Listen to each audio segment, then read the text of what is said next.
कथा सुनो सुनो सिद्धार्थ कथा।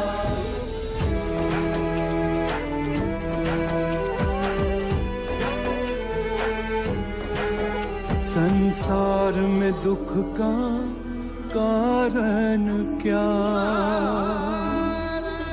संताप शोक का निवारण क्या। संसार में दुख का कारण क्या, संताप शोक का निवारण क्या। इस खोज में सब कुछ त्याग दिया, हर वैभव से वैराग लिया। वो सृष्टि से संयुक्त हुए, सिद्धार्थ से गौतम बुद्ध हुए।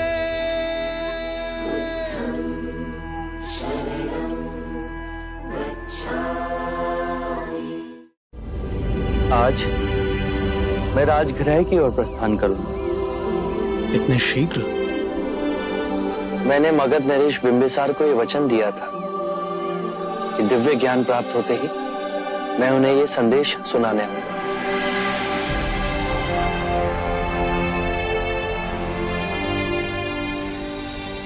इतनी भीड़ क्यों है? यश के भिक्षु होने के बाद अब उसके मित्रों ने भी प्रण लिया है कि वे भी भिक्षु बनेंगे। विशाल नदी की एक अकेली धार बन मैं बह चला था। अब कितनी अनेक धाराएं इस प्रवाह में जुड़ती जा रही हैं। यदि ये स्वेच्छा से भिक्षु बनना चाहते हैं तो आप मेरे प्रथम शिष्य इन्हें ज्ञान दें। पर आचरण सहित आप हमें बताइए।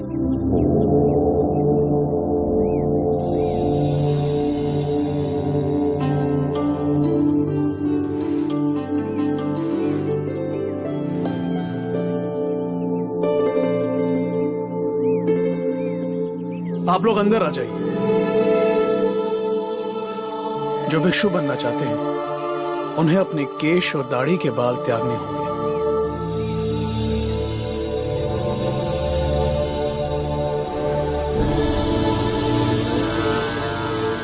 आप गेरुआ वस्त्र धारण करेंगे। आप अपना वस्त्र ऐसे लपेटें कि आपका दाहिना कंधा खुला रहे।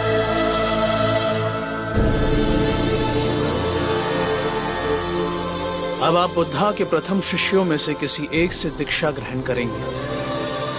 दीक्षा लेने के लिए आप घुटनों के बल धरती पर बैठेंगे। दीक्षा कोई भी दे, पर आपके लिए स्वयं बुद्धा ही यह आशीर्वाद का हाथ रख रहे हैं। जो दीक्षा ग्रहण करे वो अपने हस्त कमल के फूल की पंखुड़ियों के समान खोल के रखे। मैं बुद्ध की शरण में जा रहा हूं। बुद्धं शरणं गच्छामि। जो धर्म का स्वरूप है मैं उसकी शरण में जा रहा हूं। धम्मं शरणं गच्छामि। जो प्रेम और करुणा में मेरे सहयात्री हैं उसकी शरण में जा रहा हूं। संघं शरणं गच्छामि। ये तीनों शरण दोहराने पर आप सब भिक्षुक हो जाएंगे। आप इस चेतना की नदी के अंग हो गए जो सामंजस्य और जागरूकता से जीवन बिताने का प्रण लेती है।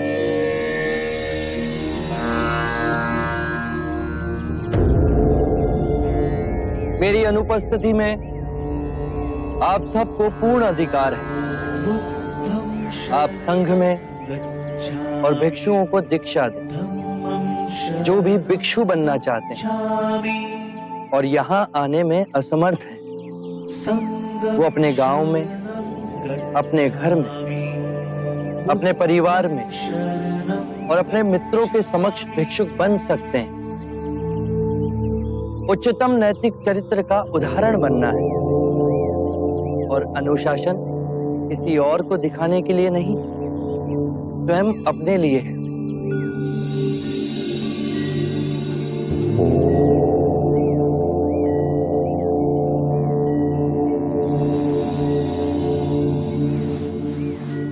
मेरे प्रिय भिक्षु, आज हमने एक भारी बीड़ा उठाया है मानव को कल्याण का मार्ग दिखाने का। आज हम सब विदा लेते हैं। हम सब अलग अलग दिशाओं में जाएं। एक दिशा में दो ना जाएं। जो परम सत्य मेरे अनुभव से आप सबको रूपांतरित कर गया, वो संदेश जन जन तक पहुंचा।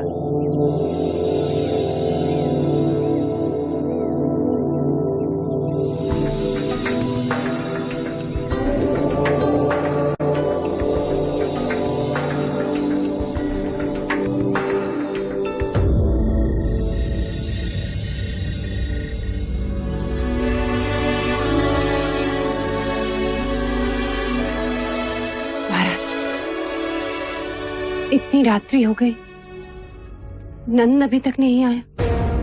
नंद अभी तक नहीं लौटा? इसके पश्चात वो अकेले कहीं नहीं जाएगा। जब भी जाएगा रक्षक उसके साथ होंगे। एक पुत्र खो चुका हूं अब। महाराज,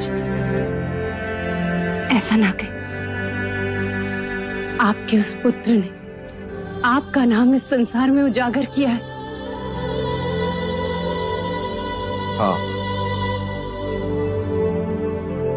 दिया बनकर परिवार में थोड़ा प्रकाश फैला, परंतु उसने संपूर्ण विश्व में प्रकाश फैला दिया। अब यह दूसरा पुत्र कुछ करे तो मदिरा रास लीला रंग भवन में तुझे नंद!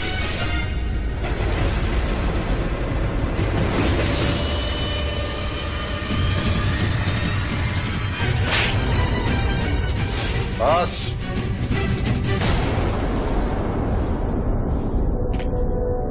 तुम उसे कहाँ ले गए थे? गणिकाओं के पास रंग भवन में महाराज। रंग महल जाने की उम्र है तेरी? नहीं माँ, अभी बालक है, ना समझ है। इसके दोषी हैं तो ज्येष्ठ देवदत्त। उनकी संगत में ये बालक भी भटक गया। किस मापदंड से आप मुझे बुरा कह रही हैं यशोधरा देवी?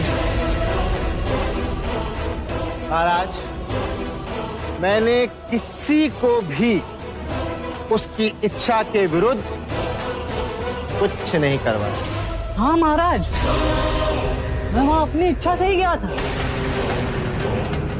और हाँ, मैं इतना बड़ा हो गया हूँ कि अपना बुरा भला समझ सकूं। अच्छा, अब तू इतना बड़ा हो गया है? हाँ, मैं इतना बड़ा हो गया हूँ कि ये समझ सकूं कि आपने हमेशा ज्येष्ठ सिद्धार्थ को मुझसे कहीं अधिक प्रेम किया। महाराज, आप नंद को रंग भवन जाने से कैसे रोक सकते हैं, जबकि रंग भवन का निर्माण आपने स्वयं करवाया सिद्धार्थ के लिए। आप ही चाहते थे कि सिद्धार्थ अपना समय गणिकाओं के साथ व्यतीत करे, अमोद प्रमोद करे। अब तो यदि सिद्धार्थ का छोटा भाई चला गया तो इसमें कौन सा तूफान आ गया? देवदत्त, अपनी जीवा को संभालो, कुछ ऐसा ना कहो जो। यशोधरा देवी, मैं कहूंगा ये बेचारा नंद हमेशा इसके साथ सौतेला व्यवहार किया गया। क्यों? क्या कह रहे हो ज्येष्ठ? ज्येष्ठ सिद्धार्थ रंग महल में जाए तो वो आनंद की बात है, और मैं जाऊं तो ये ऐसा दुर्व्यवहार। पूरा बचपन मुझे अपने माता पिता का प्यार न मिला, क्योंकि उनकी सारी आशाएं, सारा ध्यान केवल ज्येष्ठ सिद्धार्थ पर ही केंद्रित था। बचपन तो खो दिया, पर अब तो आप सब मुझे जीने दीजिए।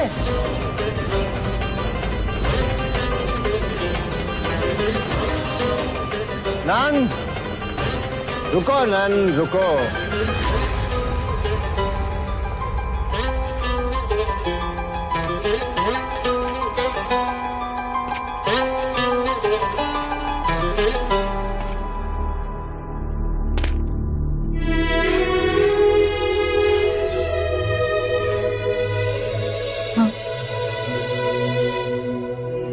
नंद मन का सरल है, फिर भी उसे उल्टी पट्टी पढ़ाई है उस चालाक देवदत्त ने।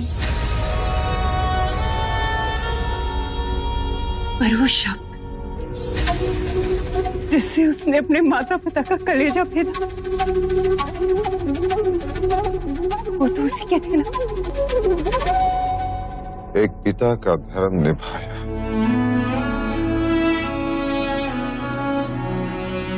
परंतु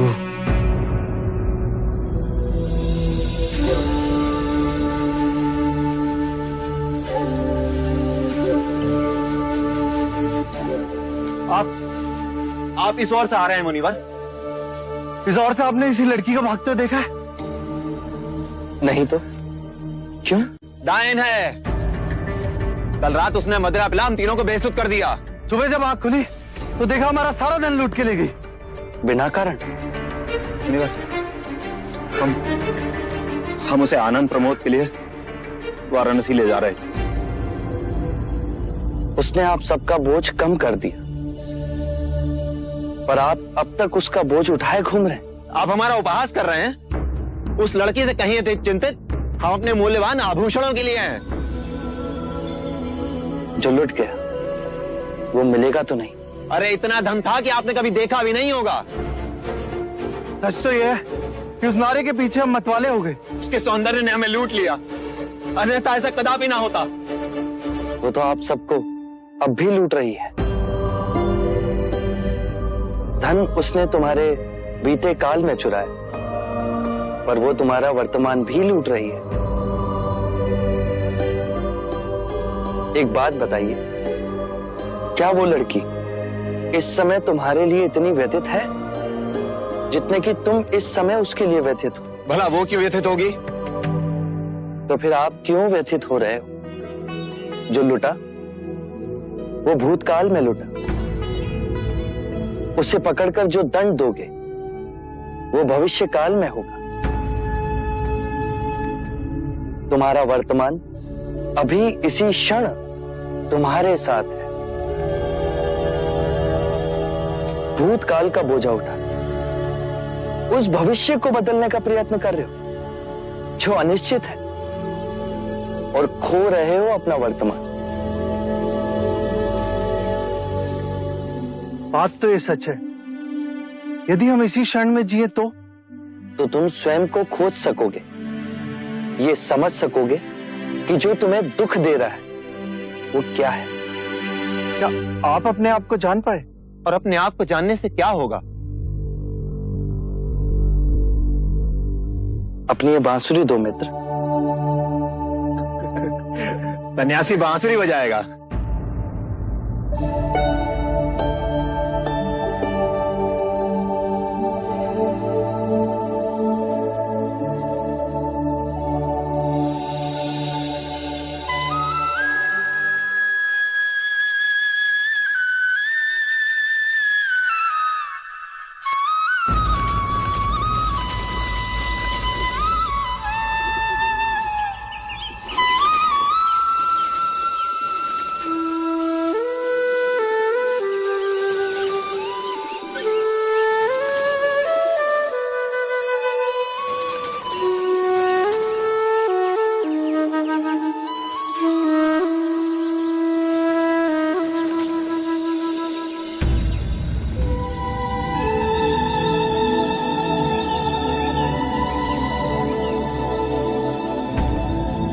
आज कितने वर्षों के बाद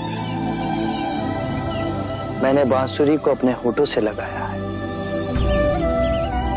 पहले से अधिक सुरीला हो गया हूं।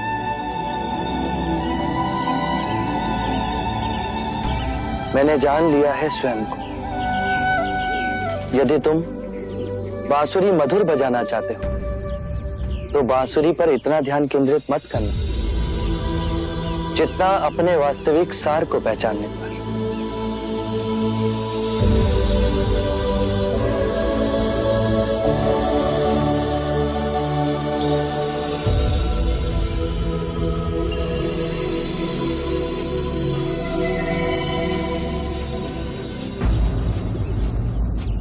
क्या आप मुझे अपनी तरह बांसुरी बजाना सिखाएंगे? मैं स्वयं को खोजूंगा। क्या आप मुझे अपना शिष्य स्वीकार करेंगे? पर मैं तुम्हारा अहंकार लूट लूंगा।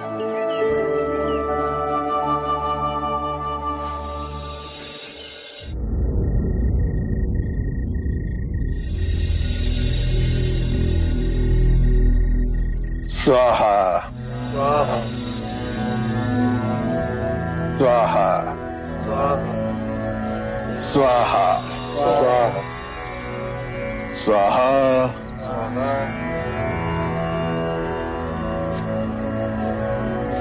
स्वाहा स्वाहा।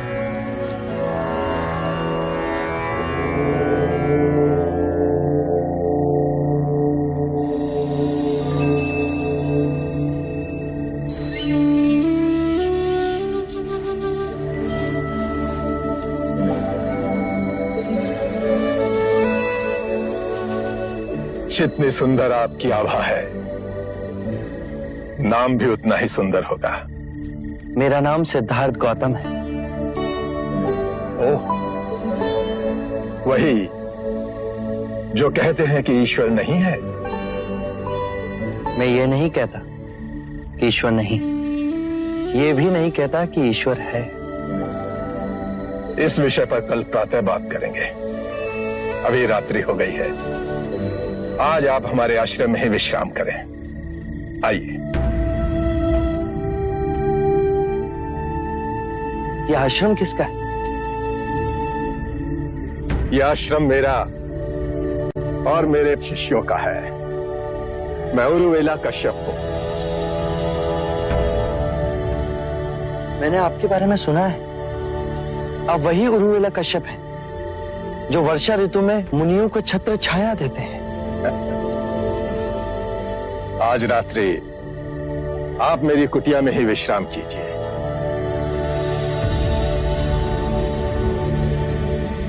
ये लीजिए।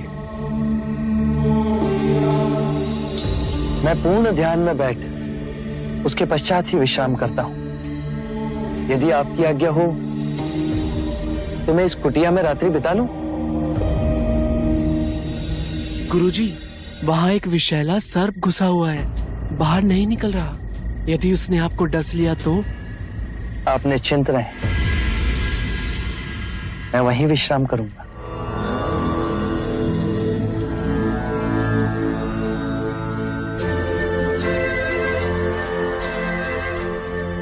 गुरुजी, रोक लीजिए उन्हें। अब वे नहीं रुकेंगे। उन्होंने दृढ़ निश्चय जो कर लिया है।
मित्र, आप कृपा कर वन की ओर जाएं।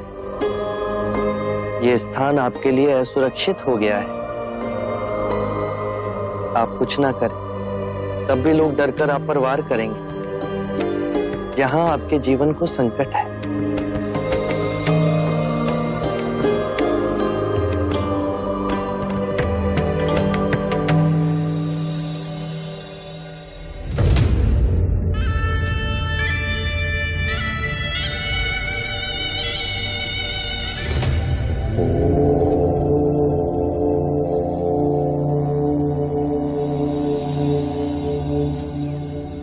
अरे, आप यहाँ हैं?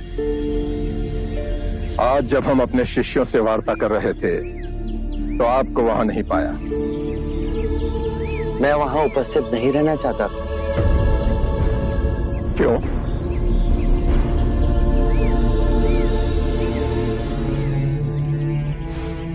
आप अपने शिष्यों को संबोधित कर रहे थे। यदि स्वाभाविक कोई प्रश्न मेरे मन में जागता तो आपके शिष्यों के सामने उसे पूछना आपको दुविधा में डाल सकता था। परंतु यहाँ तो एकांत है। अब हम वार्ता कर सकते हैं। कृपा करें, आप दुख के संबंध में कुछ कह रहे थे। क्या आप ये मानते हैं कि दुख सत्य है? क्या आप ये भी मानते हैं कि दुख के कारण भी है? हाँ। यदि कारण है तो दुख तो रहेगा, और यदि कारण ही समाप्त हो जाए तो दुख भी लुप्त हो जाएगा, जैसे सूर्य के प्रकाश से अंधेरा। आप सुनी सुनाई बातें नहीं कहते, अपने गहन अनुभव के आधार पर कहते हैं। आप धर्म और सिद्धांत की नहीं, देखी हुई बातें कहते हैं। आपने कहा कि मुक्ति का मार्ग है अपने विवेक को जगाना और गूढ़ ध्यान में लिप्त हो जाना, जिससे मनुष्य स्वयं को और इस संसार को भली भांति समझ सकता है। परंतु एक प्रश्न है, ये जो सारी विधियां हैं, रीतियां हैं, पूजा पाठ हैं, क्या ये सब व्यर्थ है?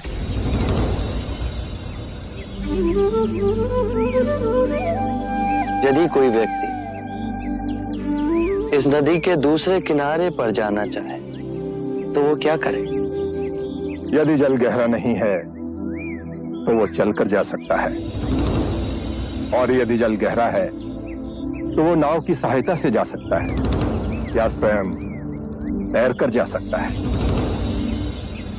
यदि वो चलना ना चाहे और ना ही तैरने को तैयार हो और ना ही नाव ले जाने को तैयार, और वो कहे कि मैं प्रार्थना करता हूं इस नदी का दूसरा किनारा स्वयं चलकर मेरे पास आ जाए, तब तो ऐसे व्यक्ति को मूर्ख कहेंगे, महामूर्ख। इसी प्रकार यदि व्यक्ति अज्ञान और भ्रांति को अपने विवेक से मिटाएगा नहीं तो परम आनंद और मुक्ति के दूसरे छोर पे कैसे पहुंच पाएगा? चाहे वो पूजा करे या अनुष्ठान, या व्रत करे या किसी नीति पर चले, वो इस किनारे ही रहेगा। हमने सारे शास्त्रों को पढ़ा, उन पर व्याख्या की, परंतु जीवन के इतने जटिल सत्य को इतनी सरलता से किसी ने नहीं समझाया, किसी ने नहीं समझाया। आप इस भटकती मानवता को परम ज्ञान का मार्ग दिखाएंगे। आप करुणा के सागर हो। हे बुद्ध, आप हमें अपना अनुयायी स्वीकार करें। बुद्धं शरणं गच्छामि, धम्मं शरणं गच्छामि।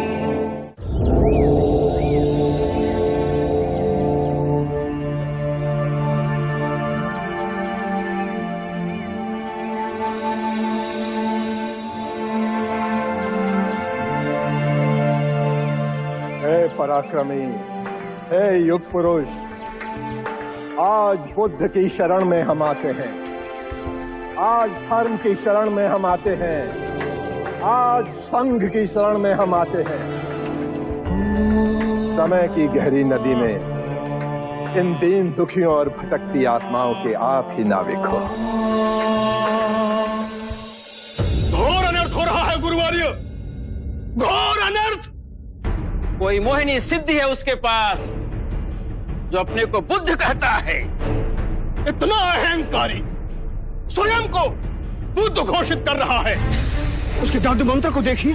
प्रबला कश्यप और उसके दोनों भाई अपने शिष्यों के साथ उस पाखंडी के संघ में शामिल हो गए। साधो साधो वेदों को नहीं मानता और पुराण को सर्वथा अवास्तविक बताता है। और तो और वह ईश्वर तक को नहीं मानता। ईश्वर की आस्था के प्रति विश्वास, ये तो भयानक प्रलय की सूचना है। हाँ गुरुवारी, मगधवासियों से वो कहता है जागरूक हो जाओ, तो तुम्हारे अंदर के दुखों और क्लेशों का अपने अंदर से शांति मिलेगी। उनमें विवेक और ध्यान जगाता है। जंगल की आग है गुरुवर, जंगल की आग। अगर इसे यूं ही हवा लगती गई, एक दिन भीषण अग्नि बनकर हम सबको जला देगी और धर्म का विनाश होगा। धर्म का विनाश हो जाएगा। नहीं, हम उसकी इस चाल को सफल नहीं होने देंगे। भगत के महाराज अवश्य हमारी दुहाई सुनेंगे। उस बुद्ध का सर काटकर यदि मैंने मगध के द्वार पर न लटका दिया तो महाराज बिंबिसार पधार रहे हैं।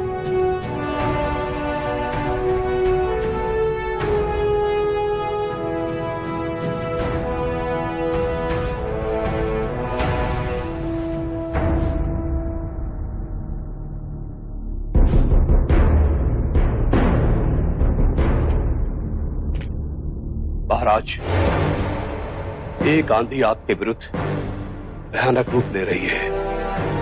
एक व्यक्ति हमारे धर्म और हमारे सामाजिक ढांचे को हिला रहा है। कौन है वो? क्या परिचय है उसका? एक ढोंगी जो ना तो ईश्वर को मानता है और ना ही किसी धर्म को। मगधवासियों को बहला फुसलाकर उन्हें अपना अनुयायी बना रहा है। कोई नई विचारधारा का जनक होगा। ऐसे कितने आए और कितने चले गए। शासन का प्रवाह ऐसे छोटे मोटे बवंडरों को अपने आप में समा ही लेता है। महाराज, ये कोई साधारण बवंडर नहीं है। राजनीति शासक जिस संरचना के साथ चलता है, आज वो उसी को चुनौती दे रहा है। ये किसी गहरी क्रांति का संकेत है। यदि उसका शीश उठ रहा है तो उसका शीश अवश्य कटेगा। क्या नाम है उसका? क्षमा चाहता हूं महाराज, आपके मित्र राजगृह पधार रहे हैं अपने अनुयायियों के साथ। सिद्धार्थ गौतम है। महाराज, महाराज आप अपने बहुमूल्य समय को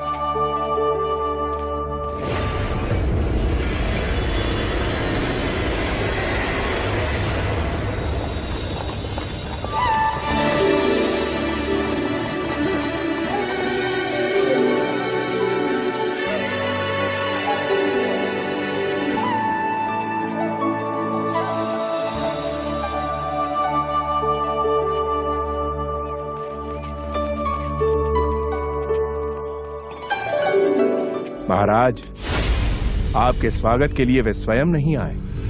इतना अभिमान।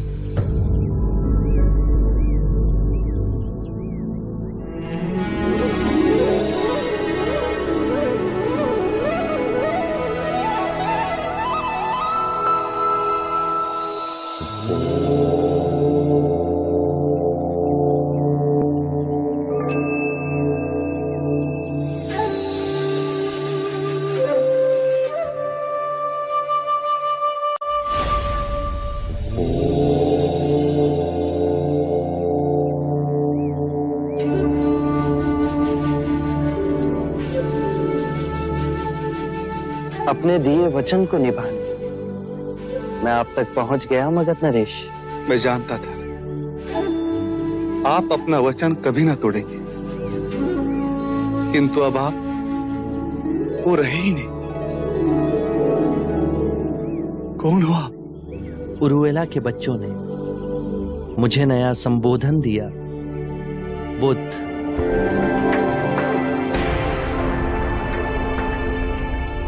अति श्रेष्ठ।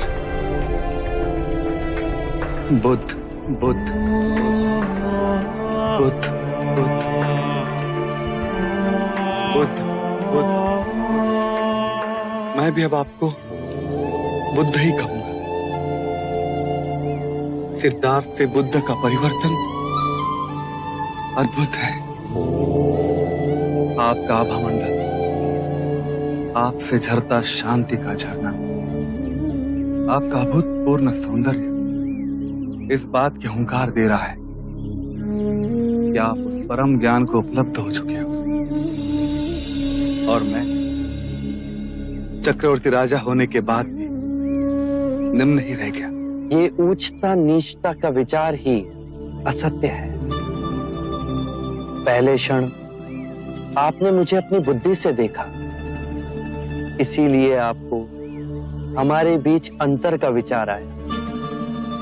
उसके बाद आपने मुझे अपने मन की आंखों से देखा। वहां आपकी चेतना विभाजित ना हो सके। क्या अंतर है आप में और मुझ में? एक ज्ञानी अज्ञानी से पूछ रहा है कि क्या अंतर है उसमें और मुझ में। पृथ्वी और स्वर्ग में क्या अंतर है? पृथ्वी तुम्हारी जड़ें हैं और स्वर्ग तुम्हारी फैलती हुई ऊर्जा। बुद्धि की चालाकी देखो, फिर वो दो हिस्सों में विभाजित कर रही है। आप धार्मिक हो या नैतिक? नैतिकता और धर्म अलग?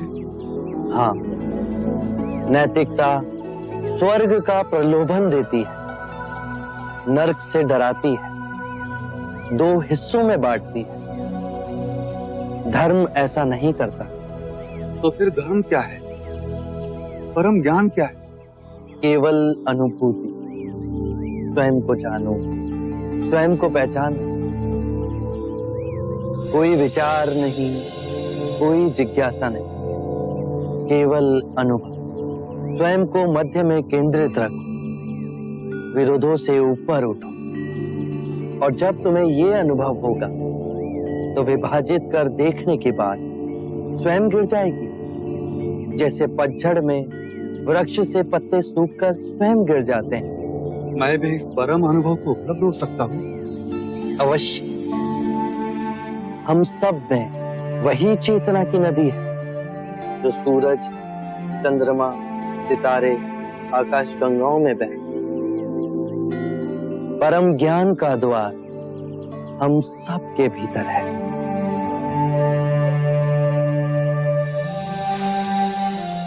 आप मुझे अपना अनुयायी बनाएंगे? अवश्य।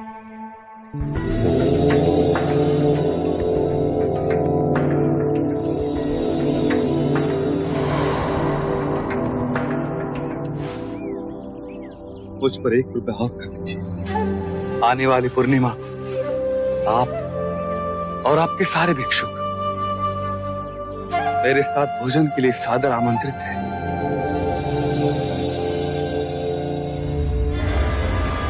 तुम ऐसे चुप हो जैसे तुम्हें सांप सूंघ गया। ऐसी मोहिनी बातें करने वाला, इतना विशाल व्यक्तित्व, इतनी सरलता। लगता है बुद्ध का जादू तुम पर भी चल गया है। मुझ पर नहीं, महाराज बिंबिसार पर। वो बुद्ध के मोह में फंस गए। हाथ जोड़े उनके साथ ऐसे बैठे जैसे कोई किशोर युवा अचंभित आंखों से ताकता हुआ प्रश्न पूछ रहा। घोर सर्वनाश। महाराज का तो बाद में होगा, उससे पहले कहीं हमारा ना हो जाए। सर्वनाश। श्रीमान मंत्री महोदय, कुछ अधिक बढ़ा चढ़ा करके तो नहीं बोल रहे हैं आप? महाराज बिंबिसार ने बुद्ध के अनुयायी होने का प्रस्ताव रखा और उनके भिक्षुओं को भोज के लिए राजमहल में आमंत्रित भी किया है। कुलगुरु, आप अपनी चोटी संभाल कर रखिए, कहीं ऐसा ना हो कि ये आंधी जिसका नाम बुद्ध है आपकी चोटी जड़ से उखाड़ ले जाए। अर्थात हमारे महाराज बुद्ध के विरुद्ध में कुछ नहीं सुनना चाहेंगे। अरे वो बुद्ध जन जन को जो ज्ञान का मार्ग बता रहा है, उससे सबसे ज्यादा हानि हमारी होगी। एक अधिपत्य हमने बनाया, हम ब्राह्मणों को ब्रह्म ज्ञान का स्रोत माना गया। हमारे ज्ञान के बिना क्षत्रियों का भी कोई बल न था। हम दरबार में भी राजा से वशिष्ठ बने। वाणिज्य करने वाले तो सिर्फ अपने धन को बढ़ाते रहे, उनकी सोच वहीं तक सीमित थी। और शूद्रों को हम सबकी सेवा करने का सौभाग्य हमने उन्हें सौंपा। ये व्यवस्थित ढांचा जो सदियों से चलता आ रहा है, एक व्यक्ति जो क्षत्रिय है, सिद्धार्थ गौतम, ब्राह्मणों से उच्च श्रेणी में पहुंच सारी व्यवस्था को तहस नहस कर देगा। गुरुवरे, हमारे धर्म का क्या होगा? क्या होगा हमारे धर्म का? धर्म तो हम ही है ना। हमारे शत्रु के मित्र हमारे महाराज, तो क्यों ना हम अपने शत्रु के विरुद्ध एक नया शत्रु पैदा करें। अरे ये बहुत गंदी राजनीति है। हम ब्राह्मणों को ये सब कुछ शोभा नहीं देता, परंतु हम कर भी क्या सकते हैं। हमें अपने धर्म की रक्षा करनी है। हम अपने रक्षक तैनात करेंगे जो हमारी छत्र छाया बन सके, जो हमारी बात मान सके, युवा हो जिन्हें उकसाया जा सके, विवेक और विचार जिनके साए से कोसों दूर दूर तक भागे, संपूर्ण क्षत्रिय स्वभाव हो, जिनके हाथों में हमारे महाराज कठपुतली बनकर नाचे। ऐसा कोई है? हाँ, है एक, जिसके जन्म कुंडली में लिखा है वो अपने पिता का विनाशक होगा। हमारे महाराज बिंबिसार का पुत्र युवराज अजात शत्रु, जिसका नाम भी शत्रु पड़ा, जो अपने पिता का शत्रु होगा। हमारे शत्रु का शत्रु बनेगा अजात शत्रु।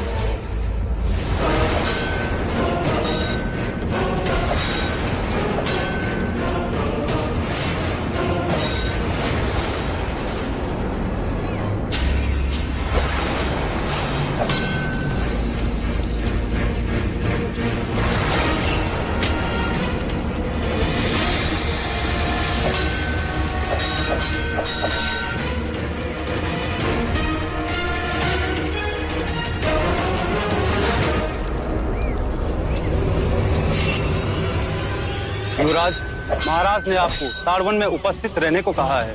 किस कारण विशेष से? महाराज चाहते हैं कि आप बुद्ध के दर्शन करें। मैं और बुद्ध के दर्शन करूंगा।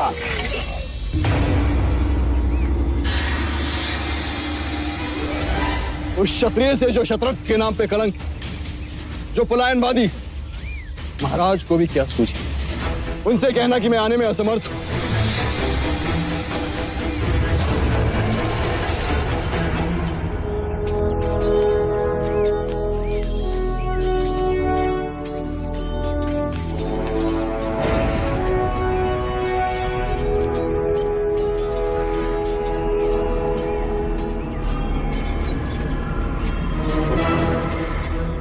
आज सूर्य पूर्व से ही उदय हुआ के कुलगुरु, वहां हमारे पिताश्री हमें सन्यासी के दर्शन हेतु बुला रहे हैं और यहाँ हमारे कुलगुरु हमारे दर्शन हेतु आए। युवराज, हम शस्त्र विद्या में कुशल नहीं, परंतु गुणी कुशलता को देखने का आनंद तो ले सकते हैं। हमारी तलवार की टंकार से बड़े बड़े कांप जाते हैं। युवराज, आपके शौर्य की चर्चे भगत से बाहर भी हो रहे हैं। आप केवल हमारी प्रशंसा करने आए। अथवा कोई कार्य।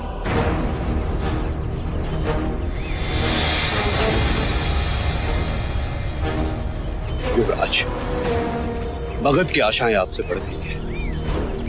क्यों? हमारे पिताश्री महाराज बिंबिसार तो है ना, कुशल शासक, जनप्रिय, न्यायमूर्ति। युवराज, महाराज जिस राह पर चल रहे हैं उससे कहीं मगध का परचम सीमित रहकर राजगृह तक न रह जाए, बस इसकी चिंता है मुझे। ऐसा क्यों हो? साधुओं और ढोंगियों के चक्कर में पड़ेंगे तो यही तो होगा। आपका आशय बुद्ध की ओर। हाँ, वो बुद्ध महाराज बिंबिसार को चक्रवर्ती सम्राट बनने के लक्ष्य से भ्रमित कर रहा है। इतनी बात तो नहीं सुनेंगे महाराज उसकी। ये तो कुछ ऐसे ही दिख रहे हैं युवराज। महाराज बुद्ध के मोहजाल में फंसते जा रहे हैं। कहीं उनकी बातों पे आकर वो हमारे धर्म को अपमानित न कर बैठे। अपनी पसंद नापसंद ये तो एक व्यक्तिगत राय है, उसे सारे देश पर थोपना, या फिर हम ब्राह्मणों के साथ अन्याय हुआ तो? आप कल्पना के घोड़े न दौड़ाएं कुलगुरु। ये आप कह रहे हैं युवराज? अम्रपाली के कारण आपकी और महारानी के साथ कम अन्याय हुआ क्या? युवराज, संकट के बादल तो सिंहासन पर भी मंडराने लगे हैं। यदि बुद्ध के कहने पर महाराज ने संन्यास धारण कर लिया तो राज्य का क्या होगा? जिस राज्य के नाम से सारी पृथ्वी कांपती है वो टूट कर बिखर जाएगी जब राजगद्दी आपको मिलेगी। मगध का राज्य चंद गांव के बीच में सिमट कर रह गया तो बस यही चिंता मुझे खाई जाती है। ये तो अनर्थ होगा। इस अनर्थ को रोकेगा कौन? एक क्षत्रिय, एक वीर योद्धा महाबली, वो आपसे बढ़कर कोई नहीं हो सकता। तो मेरा भी वचन है आपको।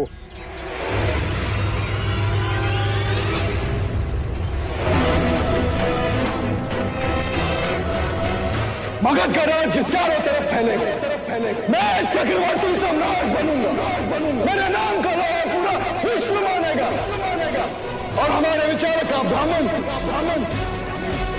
सत्ता के भागीदारी बनेगा।